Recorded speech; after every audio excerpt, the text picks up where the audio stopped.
Baik, eh, hari ini kita lanjut kuliah mekanika bahan untuk pembahasan bab beban aksial ya. Materi yang kita pakai ini sesuai dengan buku textbook yang kita jadikan pegangan, yaitu Mechanics of Material yang diterbitkan oleh Prentice Hall, ditulis oleh Hibbeler tahun 2014, edisi tahun 2014 ya. Untuk beban aksial Anda bisa lihat di halaman 160 sampai 180. Baik, untuk memahami beban aksial pada sebuah benda ya, atau pada sebuah batang, kita harus paham dulu tentang prinsip Saint-Venant. Saint-Venant ini mengatakan bahwa jika ada tegangan atau regangan yang bekerja pada suatu titik, maka tegangan dan regangan itu sama dan atau ekivalen dengan tegangan atau regangan yang bekerja secara seragam pada jarak tertentu dari titik itu. Ya, kalau kita baca di sini pengertiannya memang agak rumit juga ya. Dia bilang the stress and strain produced at the points in the body sufficiently removed from the region of the offload application will be the same as the stress and strain produced by any applied loadings that have the same statically equivalent resultant and are applied to the body within the same region. Memang kalau kita baca ini pengertiannya agak rumit gitu ya. Tapi kalau kita lihat penjelasan secara visual itu agak mudah kita pahami prinsip dari Saint-Venant ini.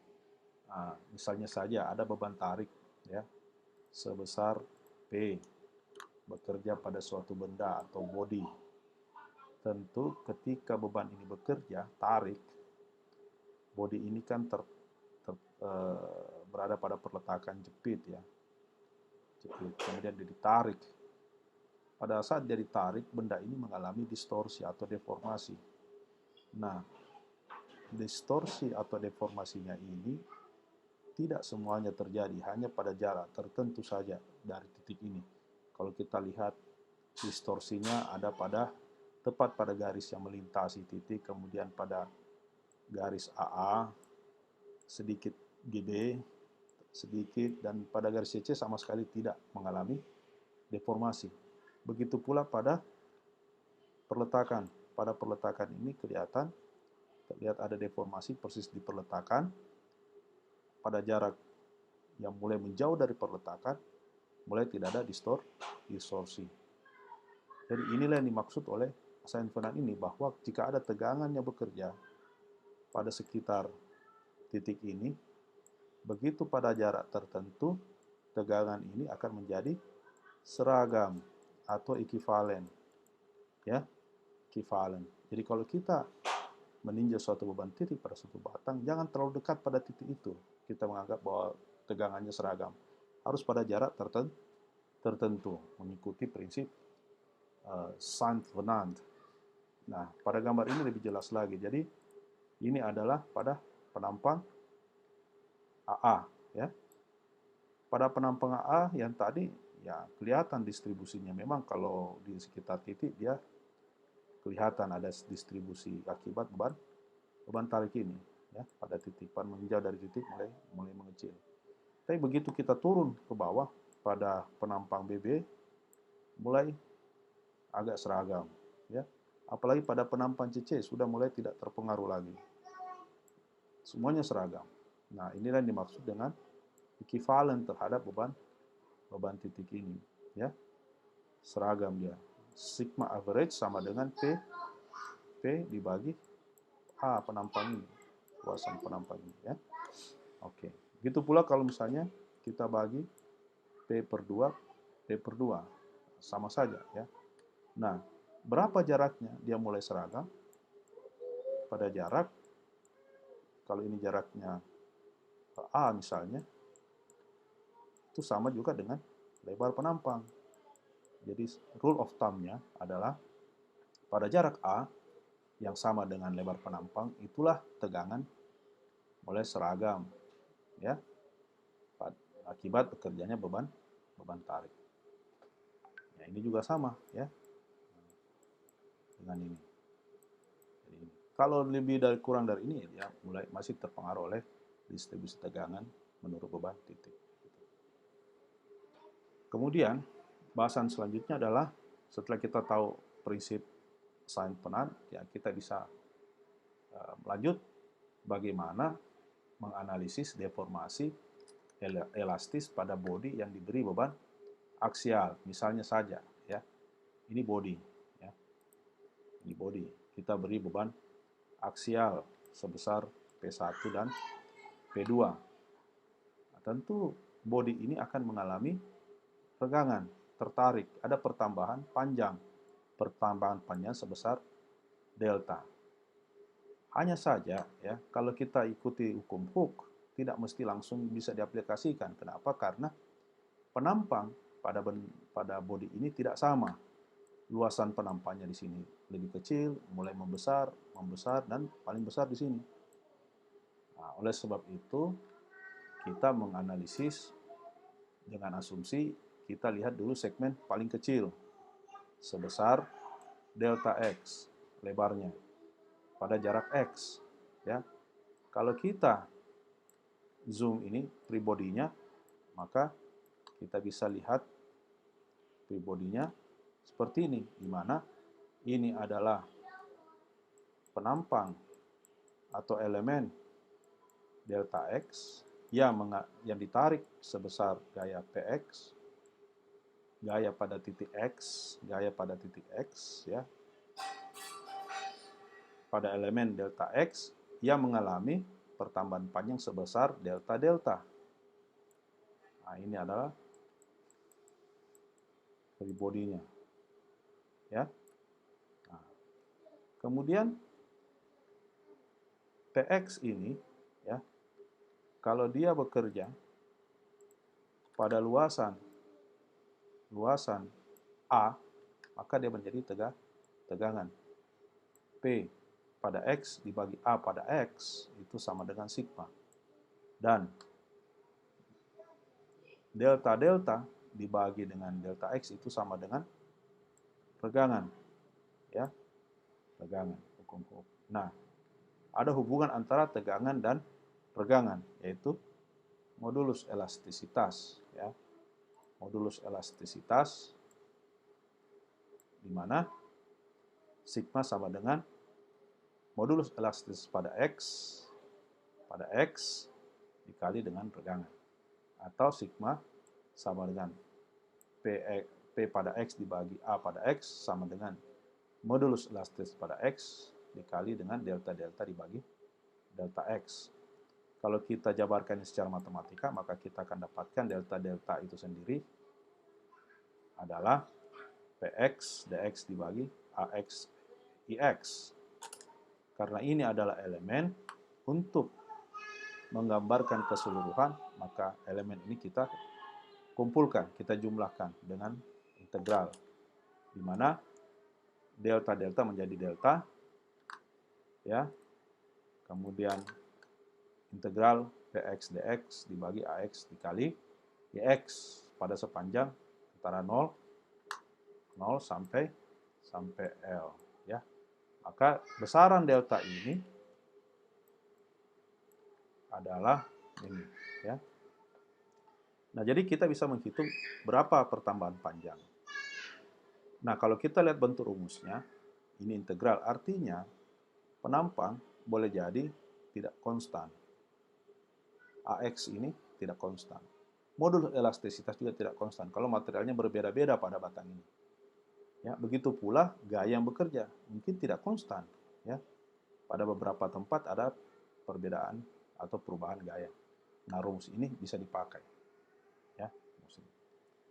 Contoh, ya, kalau konstan penampangnya seperti ini, ya, kalau konstan penampangnya seperti ini, ya, kita bisa langsung pakai yang ini karena luasan penampangnya sama semua. Maka A, misalnya materialnya baja, ya baja semua E.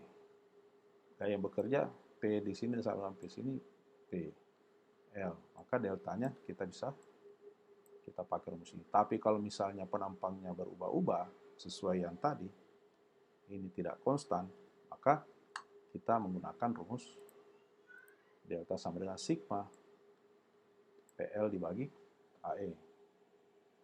Contoh ya, misalnya pada batang ini ya, pada batang ini AD bekerja gaya tarik 5 kN, kemudian ada juga gaya tekan dan gaya tekan ya toh, pada batang ini ya. Jadi gaya yang bekerja tidak sama. Nah, untuk menggambarkan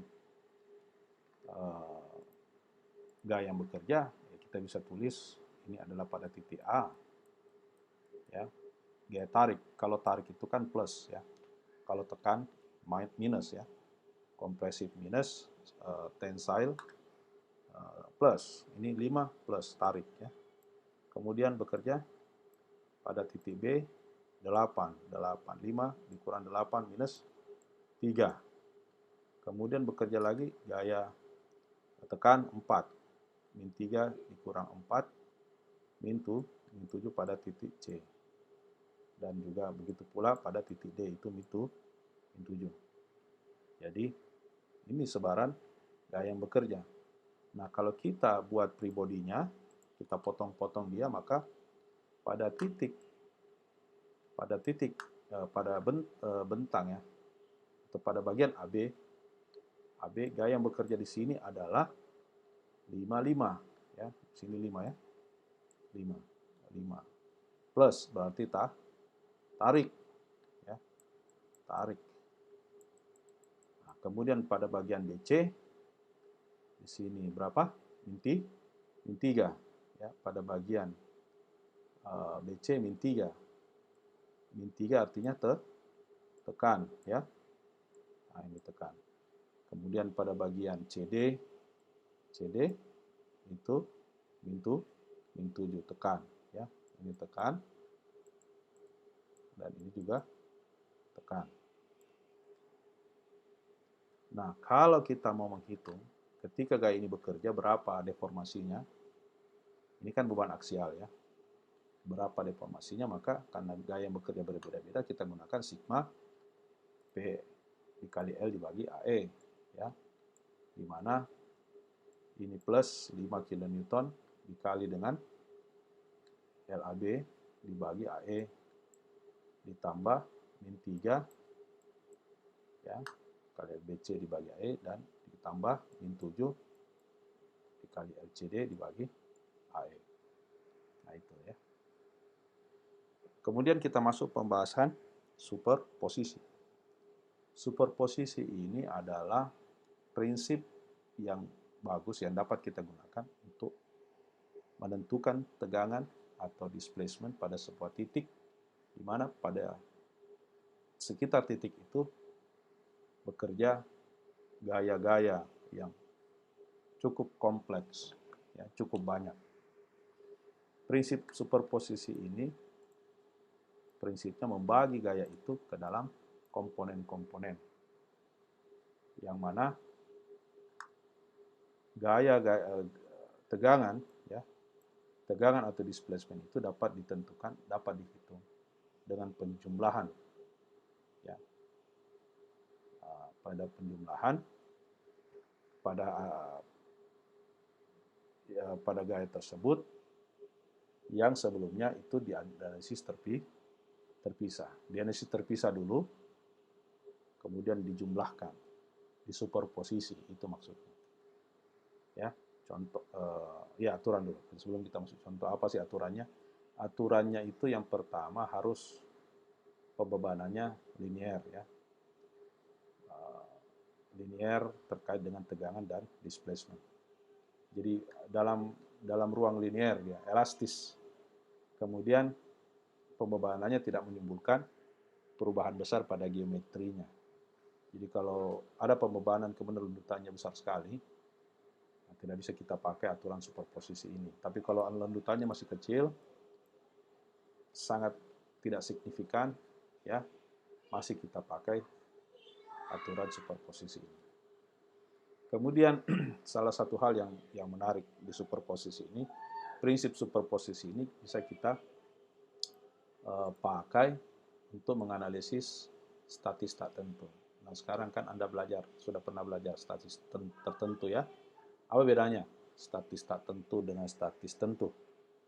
Nah, bedanya adalah kalau statis tertentu, ya, unknown-nya itu sama dengan persamaan kesetimbangannya.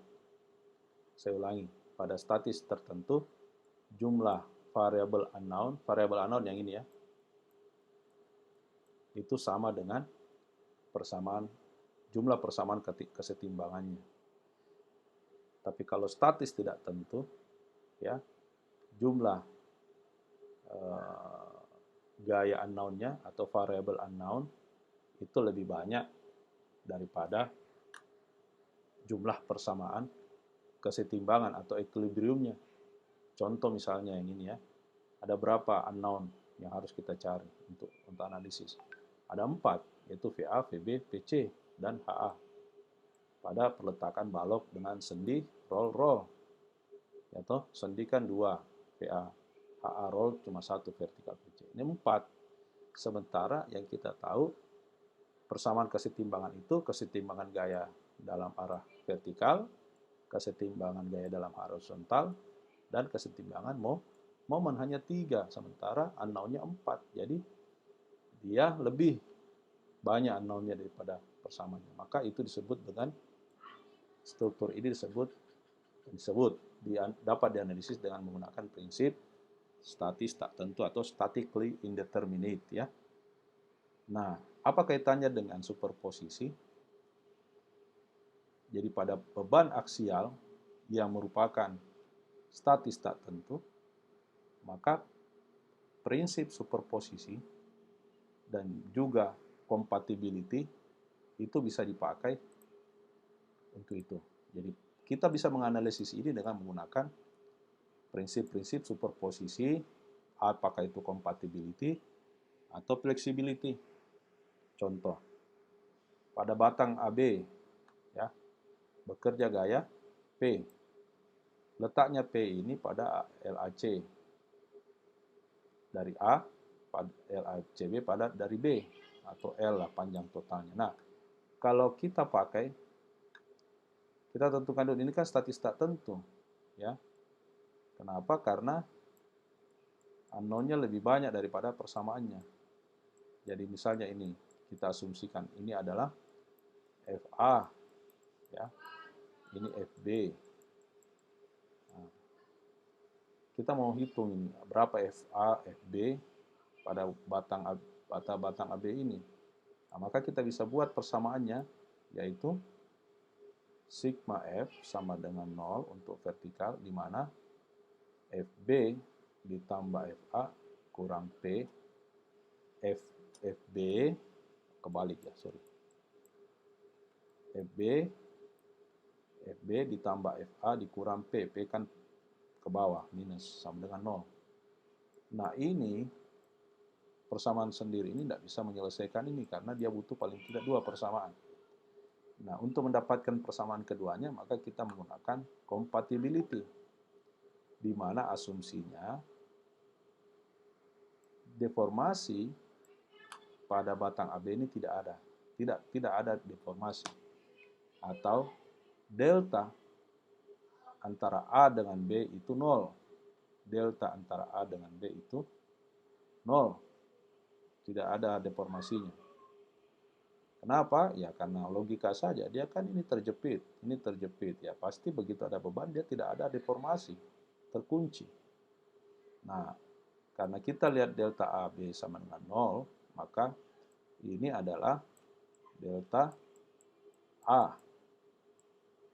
Ya, sementara ini adalah delta B. Delta A itu FA ya, dikali LHC dibagi AE dikurang FB kali LCB dibagi AE sama dengan 0. Nah, kalau kita sudah selesaikan ini, maka kita bisa masukkan di persamaan ini ya. Bisa kita breakdown menjadi ini kan saling cancel, maka FA sama dengan P dikali LCB. Ini kan bisa begini. FA sama dengan FB LCB dibagi LAC. Nah, ini persamaan ini bisa kita masukkan ke sini. Kalau kita sudah masukkan ke sini, maka kita bisa dapatkan ini, ya. FA itu sama dengan P dikali LCB per L, atau FB sama dengan P LAC per L, di mana L itu adalah LAC ditambah LCB. Nah, begitu Anda dapatkan FAB, kalau kita buat free nya maka seperti ini. Kita sudah dapat FB, kita potong ini di sini, ya. Kita potong di sini, maka ini yang kita dapat FAB itu tarik. Kalau kita potong di sini, FBC itu tekan. Di mana FA dengan BC bisa kita hitung. Ini contoh ya, pada batang AB diameternya 10 mili, ya, diameternya 10 mili, kemudian dikasih beban P 20 kN, di mana ini tidak rapat J, jadi ini ada 0,2 mili meter, ya. Kemudian dikasih PD terjepit, ya. Anda hitung berapa reaksi pada titik A dan pada titik B dash, B aksen, di mana jaraknya ini 400-800. Oke. Nah, kalau kita buat gayanya, asumsinya FA ke kiri semua dulu, FA juga ke kiri, ya. Nah, kalau kita potong ini FA jadi ini di sini, ya. Potong di sini, ini menjadi ini. Oke. Nah, lalu kita buat persamaan equilibriumnya, ya, di mana FA ke kiri, maka dia minus, min FB minus juga, min FB ditambah 20 kali 10 pangkat. Ya. Sebentar.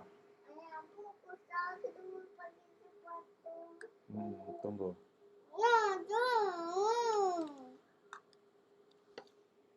Kita lanjut, ya. Nah, kita sampai di mana tadi? Oke. Nah, jadi persamaan ke equilibriumnya sigma gaya X sama dengan 0. Ya. Nah, ini. Nah, karena dia tadi ada celah, maka celah itu menjadi ruang bagi terjadinya deformasi. Jadi ada deformasi. Deformasinya sebesar 0,2 mili atau 0,0002 meter. Nah, delta BA ini, delta B dikurang delta A. Atau terbaliknya. Delta A dikurang delta B, ya. Delta A dikurang delta B. Atau FA, harusnya ini AB di sini. FA dikali 0,4. 0,4 tadi, nah tadi 0,4 dengan 0,8, ya. Nah, dimasukkan saja nih, ya. Maka kita bisa dapatkan persamaan FA 0,4 dikurang FB 0,8 sama dengan 3141. Nah, kita sudah dapatkan dua persamaan equilibrium dan persamaan dari compatibility. Ya, kalau dua persamaan dengan metode substitusi atau komplement, ya, bisa kita dapatkan FA dan FB, ya. Oke, ya. Nah, Metode yang kedua, selain metode compatibility, metode yang kedua adalah metode flexibility. Metode bisa lebih mudah. Ya. Suppose to be, ada batang AB terjepit. Ya. Kemudian diberi beban P. Dan konfigurasi ini sama saja dengan B-nya kau hilangkan, kau potong di sini, hanya bekerja beban P, pasti kalau bekerja beban P terjadi deformasi sebesar delta P.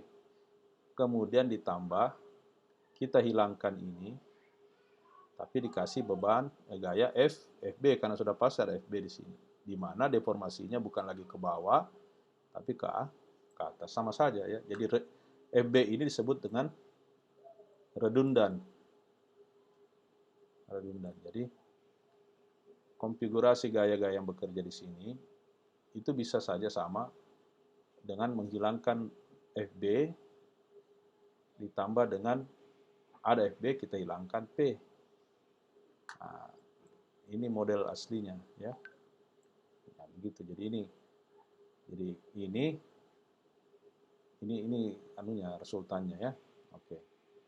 Jadi prinsip ini boleh kita pakai.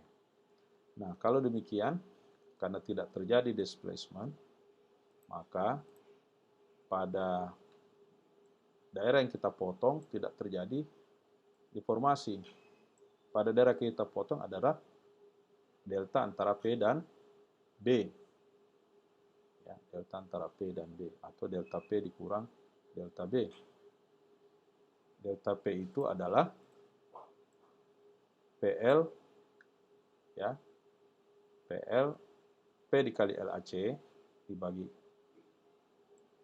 ini P di sini ya, delta P di sini delta B, ya, P dikali LC dibagi AE dikurang FAB pada titik ini dikali L. Kenapa dikali L? Karena dia bekerja pada satu batang penuh ya, AB pada titik B dibagi dengan AE ya. Nah, ini kita bisa breakdown secara matematika, FB sama dengan P dikali LAC dibagi L. Ya, jadi FB itu perbandingan LAC dibagi L dikali P. Nah, kita sudah dapatkan ini, maka sigma gaya horizontal sama dengan 0 dan LCB itu sama dengan L dikurang LC, maka FA itu sendiri ya,